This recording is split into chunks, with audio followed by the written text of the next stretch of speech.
Pánico global y horizonte aleatorio. Conferencia inaugural del ciclo académico de las carreras de Sociología y Antropología del Instituto de Altos Estudios Sociales, de la Universidad Nacional de San Martín, Argentina, 30 de marzo de 2020. Hemos entrado en tiempos paradójicos propios de una sociedad mundial en transición. Tiempos de inestabilidad generalizada en la que los horizontes compartidos se diluyen y nadie sabe si lo que viene mañana es la repetición de lo de ahora, o un nuevo orden social más preocupado por el bienestar de las personas. O el abismo. La angustiosa contingencia del porvenir es la única certidumbre. Y es que ahora no estamos ante los azares regulares de la cotidianidad, como por ejemplo, cuando tomábamos un metro para dirigirnos al trabajo y no podíamos prever con quiénes nos encontraríamos en el vagón o si llegaríamos a tiempo. La incertidumbre actual es más profunda, es de destino, porque uno no sabe en realidad cuándo volverá a tomar el metro, si tendrá trabajo al cual dirigirse o, llegado al extremo, si estaremos vivos para entonces. Lo de hoy es pues un derrumbe absoluto del horizonte de las sociedades en la que la aleatoriedad del porvenir es de tal naturaleza que todo lo imaginable, incluida la nada, pudiera suceder. Un diminuto virus de entre los cientos de miles que existen está llevando a que más de 2.600 millones de personas suspendan sus actividades regulares, que una gran parte de los trabajos con los que la gente reproduce sus condiciones de existencia esté paralizada, y que los gobiernos implementen estados de excepción sobre la posibilidad de desplazarse y agruparse. Un pánico global se ha apoderado de los medios de comunicación y una niebla de sospechas sobre el otro cercano, portador de la enfermedad, quiere encumbrarse en el espíritu de la época. Las imposturas de la globalización. Y lo paradójico resulta del hecho que en momentos de exaltación de la globalización de los mercados financieros, de las cadenas de suministros, de la cultura de masas y de las redes, el principal cuidado que se despliegue ante una enfermedad globalizada sea el aislamiento individual. Es como una confesión de derrota de esos mercados globales y sus sacerdotes ante la necesaria persistencia de los estados, la sanidad pública y las familias como núcleos imprescindibles de socialidad y protección. De ahí que resulte hasta grotesco ver a los profetas del libre comercio y del Estado mínimo que ayer exigían derribar las fronteras nacionales y deshacerse de los costosos sistemas de derechos sociales, salud, educación, jubilación y otros, salir ahora a aplaudir el cierre profiláctico de las fronteras y exigirle al Estado medidas más drásticas para atender a los ciudadanos y reactivar las economías nacionales. Que la euforia globalizadora como destino final de la humanidad solo se aferre al encierro individual y que la única organización política prevaleciente ante la emergencia de una enfermedad global, resultante del propio curso de la globalización, solo sea el Estado, habla de una farsa sin atenuantes. Algo anda mal en esa paradoja, o bien la globalización como proyecto político-económico fue y es una estafa colectiva para el rédito de pocos o bien las sociedades aún no comprenden las virtudes del mundo global, lo que equivale a decir así la realidad no se acomoda a la retórica. La que está fallando es la realidad y no la retórica sobre esa realidad. La verdad es que no hay respuesta globalizada a un drama global y ahí ya existe una sentencia histórica sobre una época aciaga. Se trata en definitiva de un descomunal fracaso de la globalización tal como hasta ahora se la ha construido y, sobre todo, del discurso político que la acompañó y de las ideologías normativas que la secundaron. Claro, si se globalizan los mercados de acciones, pero no la protección social. Si se globalizan las cadenas de suministros, pero no el libre desplazamiento de las personas, si se globalizan las redes sociales, pero no los salarios ni las oportunidades, entonces la globalización es más una coartada de unos cuantos países, de unas cuantas personas para imponer su dominio, su poder y su cultura, que una verdadera integración universal de los logros humanos en beneficio de todos. Se trata de una manera mutilada de globalizar la sociedad que, al tiempo de generar más desigualdades e injusticias, debilita los mecanismos de protección y cuidado creados a lo largo de décadas por los diferentes estados nacionales.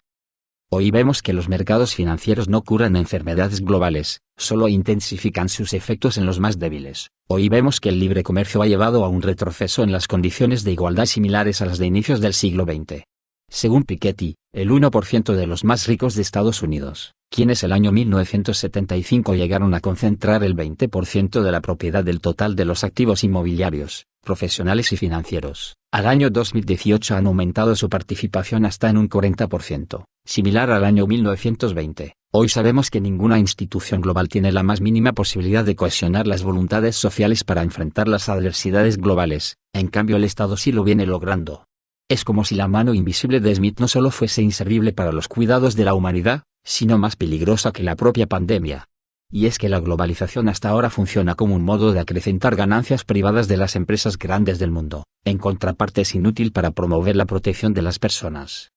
La actual epidemia no es la primera de carácter global. Ya se han presentado otras desde el inicio del mercado mundial a principios del siglo XVI, durante la colonización de América, cuando la viruela redujo entre el 70 y 80% de la población originaria. Luego, en distintos lugares del planeta, las infecciones del cólera, de la gripe rusa en el siglo XIX, la gripe española, la gripe aviar, el VI, recientemente el SARS-1, H1N1 y demás.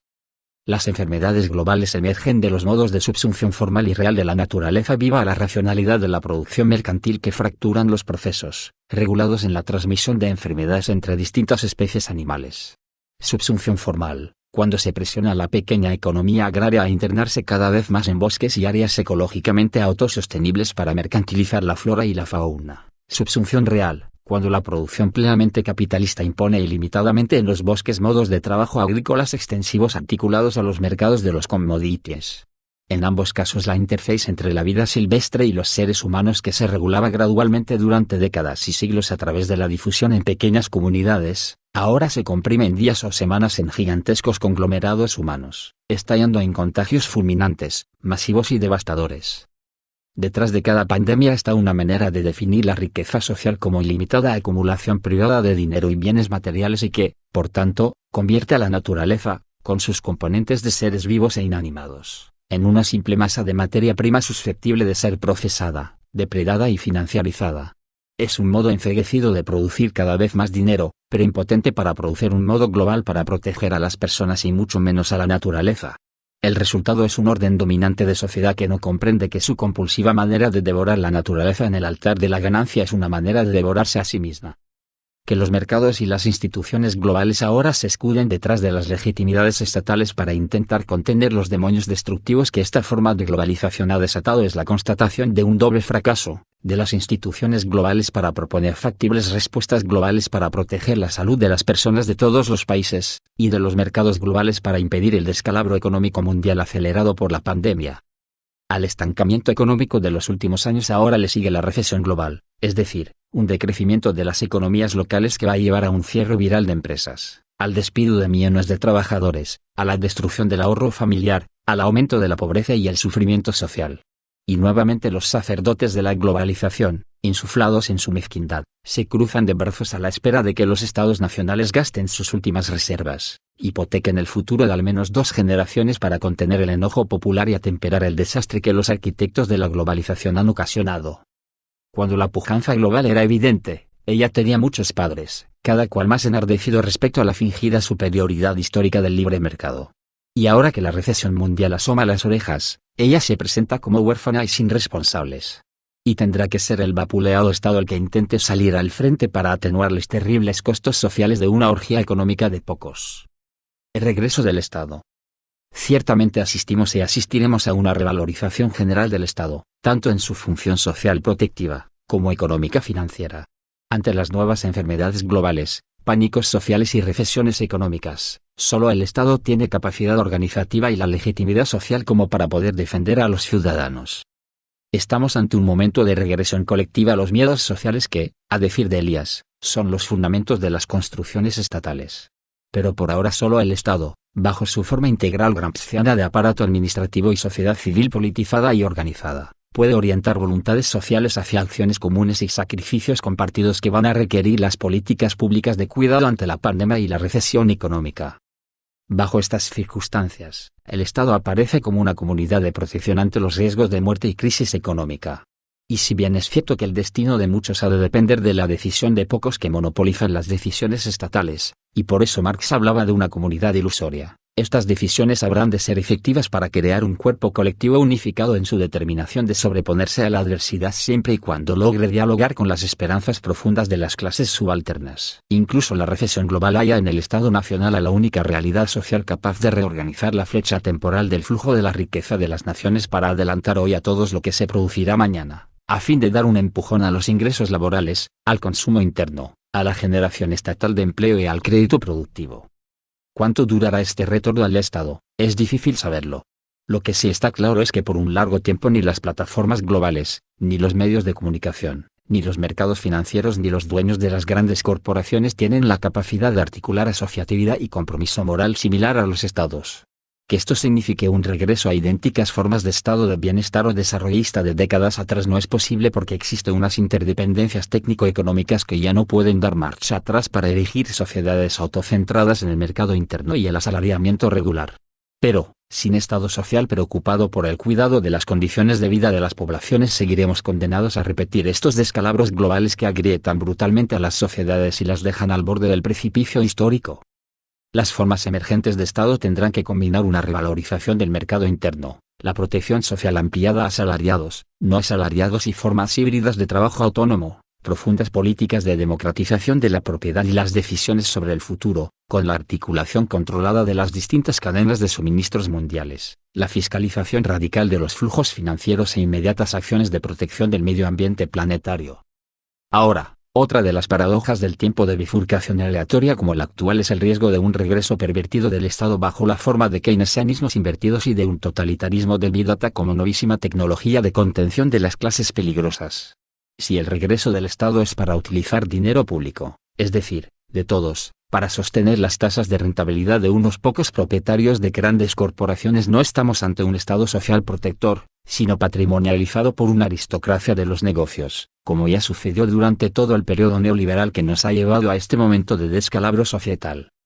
Y si el uso del Big Data es irradiado desde el cuidado médico de la sociedad a la contrainsurgencia social, estaremos ante una nueva fase de la biopolítica devenida ahora en data política, que de la gestión disciplinaria de la vida en fábricas, centros de reclusión y sistemas de salud pública pasa al control algorítmico de la totalidad de los actos de vida, comenzando por la historia de sus desplazamientos, de sus relaciones, de sus elecciones personales, de sus gustos, de sus pensamientos y hasta de sus probables acciones futuras, convertido ahora en datos de algún algoritmo que mide la peligrosidad de las personas, hoy peligrosidad médica, mañana peligrosidad cultural, pasado mañana peligrosidad política. La irreductibilidad del cuerpo. La realidad es que el cuerpo, los trazos del cuerpo en el espacio-tiempo social siempre han sido el obsesivo destino de todas las relaciones de poder y hoy lo es de manera absoluta. Decía Valéry, en uno de sus diálogos, que lo más profundo de las personas es la piel y no se equivocaba. En la piel del cuerpo están grabados los códigos de la sociedad y por eso lo que más se extraña en el encierro es el encuentro de cuerpos, la acción de los cuerpos cercanos, el lenguaje de los cuerpos que nos hablan y nos educan sin tomar conciencia de ello. Así pues, pareciera que también estamos enterrando en la angustia del encierro la cara tecnicista de la utopía liberal del individualismo autosuficiente que pretendía sustituir la realidad social por la realidad virtual. Es que los cuerpos, sus interacciones son y seguirán siendo imprescindibles para la creación de sociedad y de humanidad. Ahora sabemos que los empleos virtuales, el teletrabajo, importantes y en aumento, no son el modo predominante de la generación de riqueza de las naciones, que la fuerza de trabajo es siempre una composición de esfuerzo físico y mental, que las sociedades nacionales se paralizan si no hay actividad humana corporal interactuando con otras corporeidades. Es como si la piel y el cuerpo fueran fuerzas productivas de la sociedad en general y de las formas de comunidad en particular, comenzando por la familiar, nacional y mundial. Un like en el Facebook es una convergencia cerrada de inclinaciones que no produce algo nuevo más que el incremento contable de adherencias anónimas. Una asamblea en cambio es una permanente construcción social corporal de conocimientos prácticos y experiencias comunes. El desasosiego y sensación de mutilación con las que la gente reacciona ante el necesario y temporal encierro revela que el cuerpo no es meramente un estorboso receptáculo de un cerebro capaz de dar el salto a la virtualidad absoluta. No, el cuerpo no es un cajón de neuronas organizadas, el cuerpo es la prolongación del cerebro en la misma medida que el cerebro es la prolongación del cuerpo y, por tanto, los mecanismos de conocimiento, de invención, de afectos y de acción social son actividades integrales de todo el cuerpo en su vinculación con otros cuerpos, con la humanidad entera y la naturaleza entera. El cuerpo es, pues, un lugar privilegiado de conocimiento social y de producción de la sociedad. Que los límites de la virtualidad global forzada saquen a la luz el valor de las experiencias del cuerpo es también otra de las paradojas del tiempo ambiguo. Y si bien es probable que de aquí a unos años esta experiencia angustiante sea olvidada, muchos saldrán a las calles con el cuello doblado hacia el celular, pero podrán hacerlo porque la gente está ahí, a la mano, interactuando con uno mismo, a través de las miradas y los gestos del cuerpo, aunque nuestra conciencia esté en el diálogo del WhatsApp. Pero también es probable que la desesperación por el encuentro con los otros vuelva a manifestarse recurrentemente si es que no sabemos sacar ahora las lecciones de este tipo de globalización mezquina que no se preocupa ni por la gente común ni por la naturaleza en común, y quizá el pavor se convierta en un estado permanente de la convivencia social. Los seres humanos somos seres globales por naturaleza y nos merecemos un tipo de globalización que vaya más allá de los mercados y los flujos financieros. Necesitamos una globalización de los conocimientos, del cuidado médico, del tránsito de las personas, de los salarios de los trabajadores, del cuidado de la naturaleza, de la igualdad entre mujeres y hombres, de los derechos de los pueblos indígenas, es decir, una globalización de la igualdad social en todos los terrenos de la vida, que es lo único que enriquece humanamente a todos. Mientras no acontezca eso, como tránsito a una globalización de los derechos sociales, es imprescindible un Estado social plebeyo que no solo proteja a la población más débil, que amplíe la sanidad pública, los derechos laborales y reconstruya metabolismos mutuamente vivificantes con la naturaleza, sino que además democratice crecientemente la riqueza material y el poder sobre ella. Por tanto, también la política, el modo de tomar decisiones que deberán ir cada vez más de abajo hacia arriba y cada vez menos de arriba hacia abajo, en un tipo de Estado integral que permita ir irradiando la democrática asociatividad molecular de la sociedad sobre el propio Estado. Universidad en tiempos de caos planetario. Finalmente, la universidad pública es parte del Estado, de hecho, es una de sus instituciones más importantes en la formación de las múltiples legitimidades estatales y no estatales, universaliza la educación regular, distribuye los bienes educativos en la sociedad, construye capilaridades para el surgimiento de nuevos oficios y, por sobre todo, produce conocimiento social y modos de integración intelectual, lógica y moral de la sociedad con el Estado. En tiempos neoliberales, a la par con el desmoronamiento del Estado social, las élites abrazaron vías de legitimación externas, las tecnocracias de universidades del norte, los consultores de organismos internacionales que se dedicaron a crear una liturgia en torno a las bondades de la expropiación de recursos públicos y la externalización del excedente económico nacional. Ello trajo una cadena de desprecios coloniales hacia el conocimiento local y las universidades públicas. Ninguna sociedad es capaz de autodeterminarse, esto es de definir por sí misma su destino, sin producción de conocimiento de sí y del mundo. Por ello las universidades tienen hoy un doble reto, ampliar su capacidad de generación de conocimiento propio. Esto es no solo repetir y difundir lo que otros han hecho en otras partes del mundo. Ciertamente el acceso a otros conocimientos locales es imprescindible para producir cosas nuevas, pero lo que sucede en cada patria ni es la validación empírica de lo que otros han teorizado en otros lugares ni mucho menos la desviación temporal de un destino al que hay que apegarse tarde o temprano. Hay que tener la osadía de producir nuevos conocimientos, nuevas estructuras conceptuales que vuelvan de inteligible esta huracanada de acontecimientos anteriormente inexistentes que sean capaces de dialogar con esquemas conceptuales producidos en otras partes del mundo y, también, de explicar de mejor manera, con categorías más lógicas, lo que sucede acá y lo que acontece también en esas otras zonas del planeta. Hoy es un momento excepcional para las ciencias sociales por la propia excepcionalidad de todo lo que viene aconteciendo en todos lados y en todos los terrenos de la experiencia social. La sociedad latinoamericana a lo largo de su historia pasada y presente ha dado ejemplos de una inigualable audacia política y social para impugnar las múltiples relaciones de poder, para producir combinaciones institucionales novedosas, para levantar formas de acción colectiva vanguardistas muchas de las cuales sirven como ejemplo o referente de otras sociedades del mundo, y lo mismo debería suceder con la producción de conocimiento y teoría social. De hecho, eso ya viene sucediendo, solo que nos falta ver con mayor atención a lo que pasa en nuestro horizonte interior como fuente también de conocimiento universal. Encima, contamos con una forma de proceder más plural y de cierta manera cosmopolita intelectualmente. A diferencia de las academias de los países centrales en la que cada universidad prestigiosa y cada intelectual reconocido, fruto del previsible efecto de competencia de las posiciones intelectualmente dominantes, practican un silencioso desprecio por lo que se produce en otras naciones, en una suerte de vergonzoso nacionalismo intelectual. En nuestros países, en cambio, existe una avidez, a veces sobredimensionada, por conocer la producción académica de otros países, especialmente si son dominantes. Esto que en principio es un lastre, fácilmente sí puede ser una gran ventaja si sumamos una irrefrenable pasión por lo propio, incluido lo propio continental. A eso es lo que finalmente podríamos llamar como producción de conocimiento universal mucho más potente que muchos conocimientos regionalistas y localistas dominantes que hoy simulan ser universales por el solo hecho del efecto, en la teoría, de la posición económicamente dominante en el planeta de los lugares donde se producen esos conocimientos. Y, en segundo lugar, está el compromiso del estudiante, el profesor e investigador con la sociedad. Frente a una lectura distorsionada de la recurrida neutralidad valorativa que ilusiona hallar personas despojadas del conjunto de valores, inclinaciones políticas y apegos morales que atraviesan sus estructuras mentales, cosa que es ya en sí misma una valoración mágica del mundo, Es por demás evidente que el investigador no puede desprenderse de su ser social ni de la trama de relaciones de poder que lo rodean. En estricto sentido, por lo general, la fuerza interior de cada buena investigación radica precisamente en la correcta administración de esa trama constitutiva del ser social del investigador. Una conciencia de esas determinaciones para inicialmente plantear el problema de investigación es el mejor punto de partida. Pero esta conciencia implacable de los criterios valóricos que ayudan a formular el hecho social a estudiar no pueden ni servir para someter a las mismas razones el proceso ni el resultado de la investigación, porque entonces ya no se investiga, sino que se convalida algo que ya era sabido antes de la investigación, y el hecho social no emerge de una articulación de causalidades sino de deseos, anulando así el proceso de conocer. La pertinencia de los compromisos sociales del investigador han de estar al momento de visibilizar los hechos a estudiar, al momento de formular las preguntas sobre los hechos que habrá que resolver, porque cada manera de ubicarse en el mundo habilita con mayor o menor evidencia un espacio de infinitas preguntas enmarcadas en las expectativas y juicios que se tienen sobre el curso del mundo.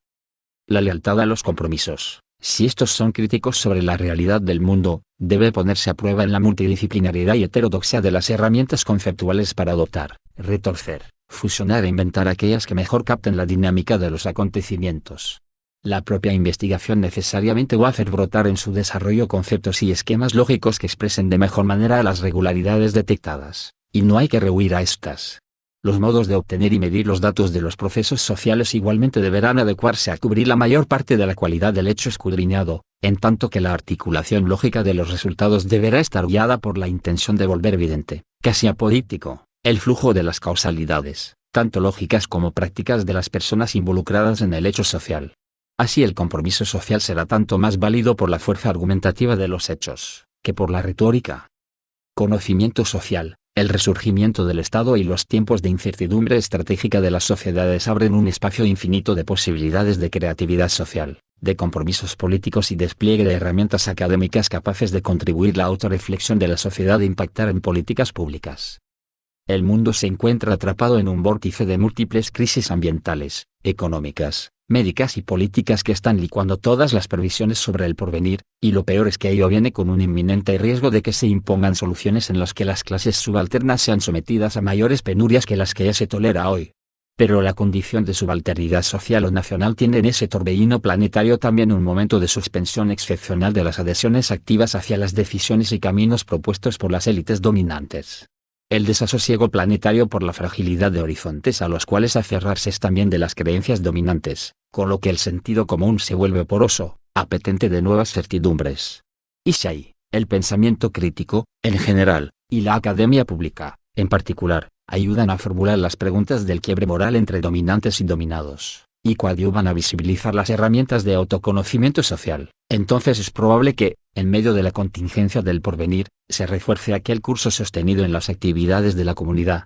la solidaridad y la igualdad, que es el único lugar donde los subalternos pueden emanciparse de su condición subalterna. Solo así el horizonte que emerja, sea el que sea o el nombre que quiera dársele, será propio, el que la sociedad es capaz de darse a sí mismo, y por el que vale la pena arriesgar todo lo que hasta hoy somos.